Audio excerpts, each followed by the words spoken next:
She walks down the street looking in all the stores, checking out their Christmas displays.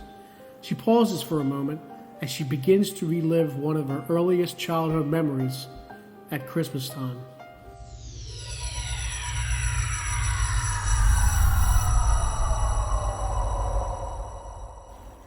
It was almost 6 decades ago when the snow was coming down so fast upon her small town. She had gone with her father to pick up the last of the groceries for Christmas dinner. It was the last trip that she'd ever take with her father.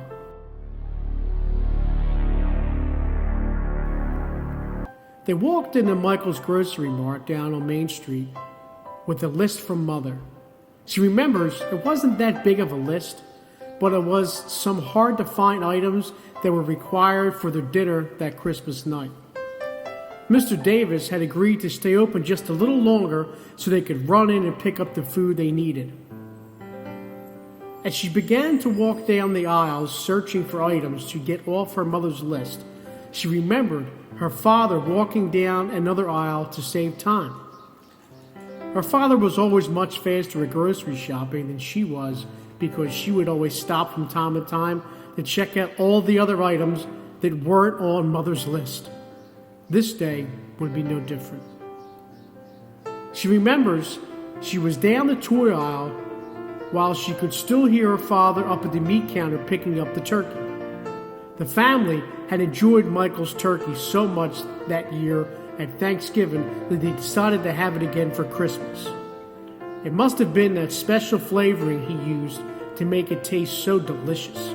As she was standing there looking at the new Barbie dolls, she heard the familiar sound of the bell attached to Michael's front door. She knew it couldn't be her father leaving because she was still in the store and he hadn't called for her to come out to go, so she figured somebody else was running late picking up their groceries for Christmas too. In a few seconds, she heard a loud noise, and then she heard it once again. It sounded like firecrackers, maybe, but it's Christmas, not the 4th of July, she thought to herself. She listened for the sound again, but nothing. So she decided to go find her father and ask him if he heard the noise too. She remembers walking around the toy aisle and going towards the front checkout counter. She also remembers the silence that seemed to fill the entire store. She could no longer hear the Christmas music that was playing on the portable radio at the front counter. In fact, she couldn't even hear her own footsteps as she approached the front of the store. All of a sudden, the silence ended as she heard that familiar sound of the bell attached to the front door. And then she heard Mr. Davis calling out for help. She ran towards his voice, and then she saw Mr. Davis standing over her father's body. He looked like he was just lying there taking a nap on the floor. She remembers she thought maybe Mother wore him out running around last minute to get all those things for her, or maybe he was just relaxing, waiting until she was done looking at her Barbie dolls. Mr. Davis looked at her and then mouthed the words, "I'm sorry." But she didn't understand at first. Why was Mr. Davis sorry that Father was taking a nap? That Father was tired, or that Father was relaxing on his floor? It's Father that should be sorry for laying on Mr. Davis's newly waxed floors and getting them all dirty with his clothes. And his blood? She remembers looking down at her father's lifeless body and seeing a smile on his face.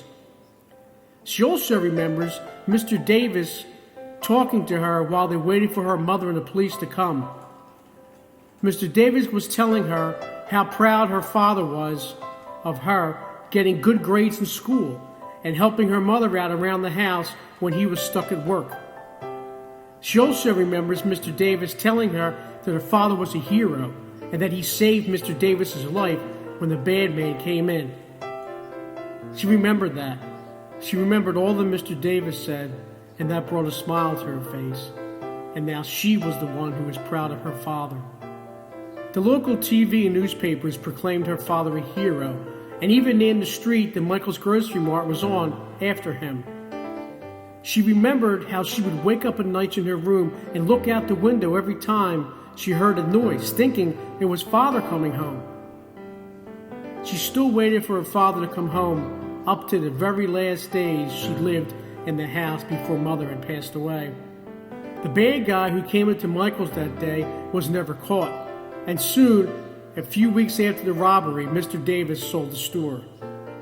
There's now a laundromat there today, but the street still bears her father's name. At least she'll never lose that.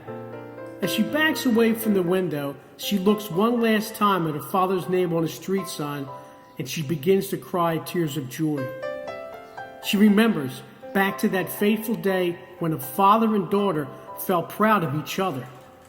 She remembers how much she loved her father and how he would always say to her inside Michael's grocery mart, "Now go pick something nice out for yourself. You deserve it." The snow begins to fall, and then she does. She lies there on the ground in front of the laundromat where Michael's grocery mart used to be. As she takes her final breath, she remembers that Father is waiting for her at the meat counter, and it's time for them to go home to Mother for Christmas. You've just heard a Christmas Remembrance, written by John J. Ruppert, December 25th, 2017. It was recorded, spoken, and music added by John J. Ruppert, May 29th, 2020. Merry Christmas.